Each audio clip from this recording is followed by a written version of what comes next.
सिर्फ बारिश के पानी से सिंचित ये एक पपीते का पेड़ है। यहां हम देख सकते हैं कि यहां एक फर्श है और फर्श के नीचे इस पपीते की जड़ें चली गई है। यहां हम देख सकते हैं पेड़ पर 2 पपीते हैं। मेरे खेत में इसी तरह से बीज से पपीते के पेड़ पैदा हुए थे। पेड़ का विकास भी अच्छी तरह से हो गया था, लेकिन उसमें फल नहीं आए थे। ऐसा क्यों हुआ?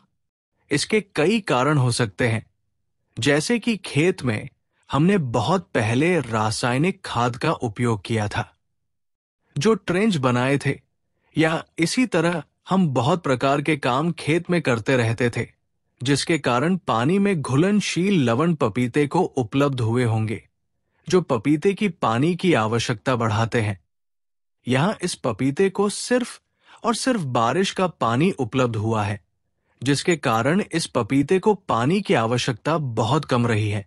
मैं हमेशा यही कहता हूं कि किसी भी पौधे को जब सिर्फ बारिश का पानी मिलता है, जो कि लवण मुक्त होता है, तो ऐसे चमत्कार हो सकते हैं। हमारे जमीन में जो भी घुलनशील लवण होते हैं, बारिश के पानी में घुलकर ग्राउंड वाटर में नीचे चले जाते हैं या बहकर समंदर में चले जाते हैं। ये कुदरत की व्यवस्था है। लेकिन हम जो पानी देते हैं, खाद देते हैं, उसके कारण पौधों में लवण का प्रमाण बढ़ता है। इसके कारण बारिश के पानी से जो चमत्कार दिखते हैं, वो हमारे सिंचन से नहीं दिखते। अब यहां हम देख सकते हैं कि दीवार में पीपल का पेड़ पैदा हुआ है। इसे तो सिर्फ बारिश का ही पानी मिला हुआ है। बाकी किसी भी पानी से घुलनशील लवण इसे मिलने का सवाल ही नहीं है। सॉइल माइक्रोबायोलॉजी के वैज्ञानिक कहते हैं कि पानी में घुलनशील लवण से पोषण ये अपवाद है। ज्यादा से ज्यादा 5% पोषण इस प्रकार से होता है। बाकी कोई भी सजीव खाना खाकर अपना पोषण करता है, उसे खाने से उसको मिनरल्स मिलते हैं। लेकिन वनस्पति का खाद्य केवल मिनरल्स नहीं होता है। इसी तरह पौधे भी बैक्टीरिया या कोई भी जैविक पदार्थ, माइक्रोबॉयल सेकेंडरी माइक्रोबॉयल ऑफ बैक्टीरिया और फंगल एंडोफाइट होता है।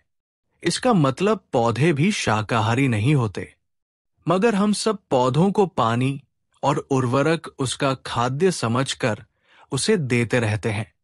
यहां हम देख सकते हैं, ये एक अंबर का पौधा है। ये भी अंबर है।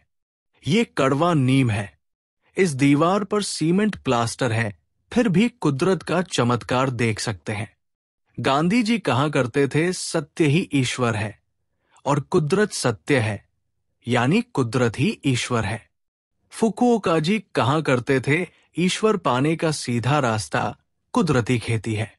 इससे हमें खेती में जो भी अनावश्यक कार्य और अनावश्यक खर्च टालने चाहिए।